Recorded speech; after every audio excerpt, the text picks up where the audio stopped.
Yes, again, alright mga minamahal, Alicia ninyo, nagbabalik muli para sa ating panibagong video. So, isa lang yung masasabi ko, bayani kung may tuturing itong limang ito. Sino ito mga minamahal? Itong si Pangilinan, si Soto, si Lacson, si Risa at si Bam Aquino.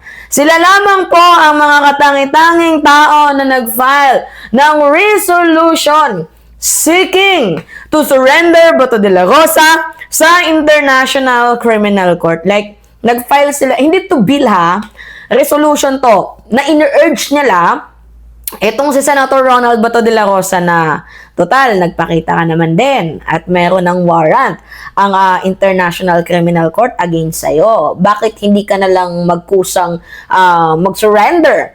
Diba? Isuko mo yung sarili mo. Huwag ka nang magpakaladkad, huwag ka nang magpahalugad. Isuko mo na yung sarili mo. Magkusa ka kahit papaano. Diba? Na yung sarili mo, ipakita mo na, yeah, eto na, may warrant na, hindi na ako makikipagtalo. Eto na, total, nandito lang din naman ako, susuko na ako. Diba? So, itong Senate resolution na to, ito po ay isang formal. Yan, nakikita nyo ha. Yan po ay isang formal na pahayag sa kagustuhan ng Senado na nanghihikayat kay Ronald Bato de la Rosa na sumuko sa International Criminal Court. Ngayon, ipapaliwanag natin yan mga minamahal. Diba? So, again, itong resolution na to, inihain ni President Tito Soto, ni former Senate President Tito Soto, Kiko Pangilinan, Lacson, Ontiveros at Bam Aquino. So ngayon, ano ba yung goal nila? Hinihimok itong si Senator Ronald Bato de la Rosa na magkusa or voluntary ba? Na please, huwag mo na kaming pahirapan. Nandyan na may waran ka na, mukhang susunod nga dyan itong si Senator Bongo eh. Yan, according yan kay Trillanes. Hindi ni Trillanes, no? Hindi nakaupo pero may napapakulong. Diba? Kuha mo talaga ba ito yung gigil namin? Alam niyo niyayaya si Bato de la Rosa na magkaroon ng interview, sa Billionaire News with Corina Sanchez. Pero yung partida, si Corina na yung pupunta doon eh. Kaya nga lang ayaw ni Bato. Diba? At ayaw niya ding lumabas. Diyan lang siya sa Senado kasi so paano yan? Pag naglipat ng building ang Senado, lilipat din ba itong si Bato de la Rosa? Nakakaloka. Diba mga minamahal? So anyway, going back dito sa ating topic, tumugon na po ang International Criminal Court na mayroon pong warrant of arrest si Bato. But again, hindi pwedeng hulihin ng ICC si Bato de la Rosa because we are not member of the ICC. But we need to coordinate with the Interpol because we are member of the International Police. So, pwedeng makipag-coordinate ang Interpol pwede makipag-coordinate ang ICC via Interpol and Interpol will connect, diba? Will coordinate via Philippine authorities. So ngayon, sinasabi dito na humihingi ng legal na remedyo or dapat dumaan sa tamang proseso sa batas sa halip na magtago or umiwas. So parang sinasabi nila Bam Aquino ng 5 matatapang na mga senador na yan, harapin mo na lang yung proseso kaysa naman sa magtago ka. Diba?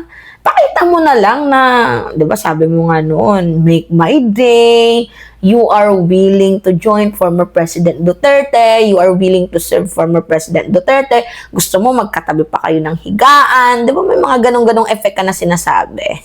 Diba mga minamahal? So, nasa na yan ngayon? So, ito, again, uulitin ko, hindi po ito batas.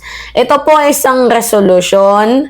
Hindi siya tulad ng isang bill na nagiging batas. Yan po ay isang nagpapahayag lamang ng sentimento or opinion ng mga senador na maghain nito. So, ibig sabihin, ito ay paraan para hindi na po lumala ang sitwasyon. 'Di ba? Nagpapakita lamang po ito ng motion na sige na, pumunta ka na doon, may kasalanan ka, pumatay ka. Huwag mo na kaming para pahirapan pa. Kasi at the end of the day, hindi sapat na immune ka as a senador. Kasi wala namang immunity sa Senado. Kahit nga, mag-search kayo, mga minamahal. Walang immunity, oo, ang Senado para proteksyonan ang isang senador. Diba, mga minamahal? Nasa na ba yung sinearch natin dito? Nawala kasi yung sinearch natin dito eh. Sabi nga dito, ito, hindi absolute ang immunity ng senador. Immune lang sila, protection sa speeches or debate sa Senado. At sa mga kasong mababang may parusa. 'Di ba? Pero yung sasabihin na you are safe as heaven, walang ganon. Kasi tinuturing mong sanctuary, hideout, or shield ang Senado dahil ikaw ay isang akusado. So, si Bato, kaya nga nagtaka ako, ba't lang siya ngayon lumabas na magiging Senate President. Naging Senate President itong si Alan Peter Cayetano. Kasi, Bato, feel safe, di ba? Parang ganun yung nararamdaman ni Senator Senator Ronald Bato de la Rosa na he feels safe. Kasi iba na yung leadership. Ngayon, itong accountability, itong pananagutan na to, this is a office of a public trust. Ibig sabihin, walang opisyal dapat ng gobyerno ang mataas sa batas. No one is above the law. At walang opisyal ng gobyerno na dapat mas mataas pa sa kahit na sino. Ang dapat harapin ay dapat harapin. Bawat mga akusasyon sa tamang forum, sa tamang korte. Anyway, sa legal debate, nakasaad din dito sa, tawag dito mga minamahal, sa picture na pinakita ko sa inyo. Itong House resolution na to. Sabi dyan, mga minamahal, yan. Just in, former Senate President Tito Soto and 4 others from minority have filed resolution urging Bato de la Rosa turn himself to authorities after ICC confirmed that it ordered the senator's arrest. The resolution was co-sponsored Senator Ping, Kiko Pangilinan, Rizal Tuberos, and Bamarino. So, yung warrant of arrest na yan is not yung simple as warrant lang. Yan po ay international warrant laban sa isang mamamatay tao na may malaking ginawang kasalanan.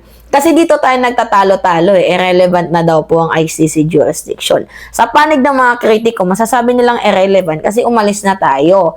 Labag yan sa sovereignty. Yan yung sinasabi ng mga critics ng ICC. But then again, I will be neutral. ICC have a jurisdiction on alleged crimes bago pa nangyari ang withdrawal. Ang pinag-uusapan natin dito is yung krimen bago tayo nag-withdraw. At pinayagan po yan ng Rome Statute Framework. Kaya maaaring magpatuloy ang investigation and possible arrest mechanism. Ngayon, ganito kasi yung nangyayari, rule of law versus political protection. Parang pag ordinary yung Pilipino ka na merong international warrant, huli ka. But if you are a senator, yeah, I am immune. So, hindi nyo kailangan akong hulihin. May special na protection. Diba? Parang, nagagago ka ba? Nangungupal ka ba? At kapag pinoprotektahan ng Senado ang sarili nilang miyembro laban sa proseso, nagmumukhang mas mataas sila sa batas, which is mali. Hindi yun po pwede. So, mahalaga nating tandaan, mga minamahal, sa ngayon, legal at constitutional process pa din ang masusunod. Which is, law is law and no one is above the law. So, uulitin ko, hindi naman agad-agad pwedeng arrestuhin si Bato. But then again, law is law and no one is above the law. Lalo pat nagkakaroon ito ng political pressure, ng napakalaking public opinion.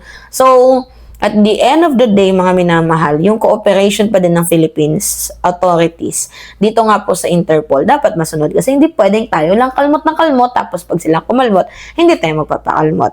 Gets niyo yung punto. Diba? Again. Yun po, mga minamahal. It's me again, Alicia ninyo. Nagbabalik muli para sa ating panibagong video. Maraming salamat at ingat, mga kababayan.